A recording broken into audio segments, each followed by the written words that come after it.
Кытай, Кыргызстан, Өзбекстан темир жолун куруу долбоору Евразия темир жол түйүнүнүн Борбор Азия тилкесиндеги альтернативдүү жана маанилүү багыттардын бири болуп калаарын президент Садыр Жапаров Түркмөнбашы шаарында Борбор Азия мамлекет башчыларынын консультативдик жолугушуусунда сүйлөп жатып айтты.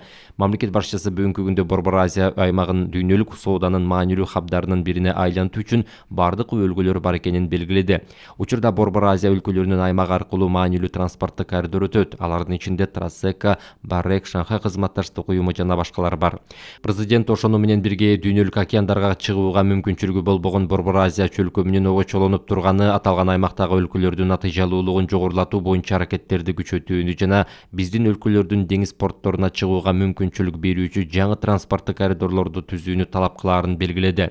Бул стратегиялык маанидеги милдет болуп саналат. Садыр Жапаров Кыргызстанда эл аралык стандарттарга жана шарттарга туура келген жол жана транспорт инфраструктурасы активдүү өнүгүп жатканын баса белгиледи. Буга байланыштуу Садыр Жапаров Кыргызстандын аймак аркылуу өтүүчү Борбор Азия, Кытай Эл Республикасы, Евразия экономикалык биримдиги жана Евразия биримдиги өлкөлөрүнүн ортосундагы транзиттик жүктөрдү Карачи жана Бандер Аббас портторуна жеткирүүгө кыска убакытта жана арзан чыгымдарды камсыз кылууга жөндөмдүү болгон транзиттик коридорлорду белгиледи.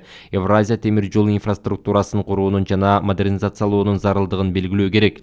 Кыргызстан бул инфраструктуранын бир бөлүгү болууга кызыктар. Мындан сырткары, Борбор Азияда мультимодалдык транспорттук коридорлордун өз ара пайдалуу колдонулушун камсыз кыла турган суудагы жана жердеги транспорт ортосундагы функционалдык шайкештикти иликтөө боюнча чакан жерлерди биргелешип иштеп чыгууну улантуу сунушталууда. Ошону менен бирге өлкө башчысы, эгерде мамлекеттик чек арадан өтүүгө байланышкан тоскоолдуктар сактала бере турган болсо, ийгиликтүү ишке ашырылган инвестициялык долбоорлор жана жаңы транспорттук коридорлор регион өлкөлөрүнө эч кандай пайда алып келбей тургандыгына көңүл бурду.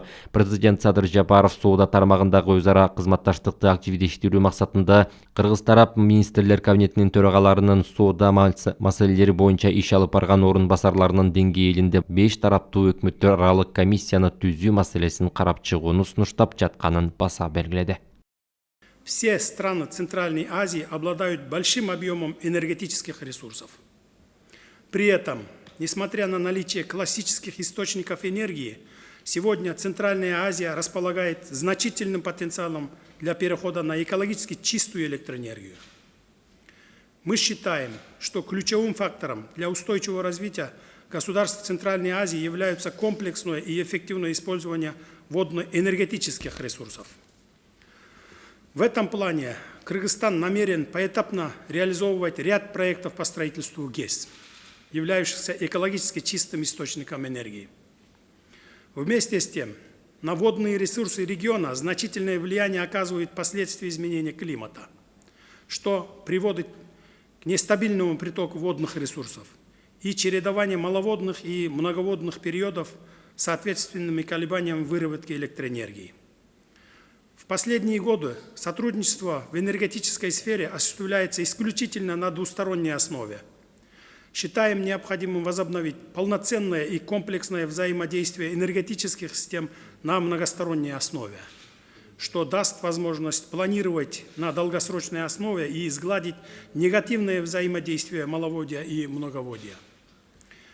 Основа уже имеется – это объединенная энергосистема Центральной Азии.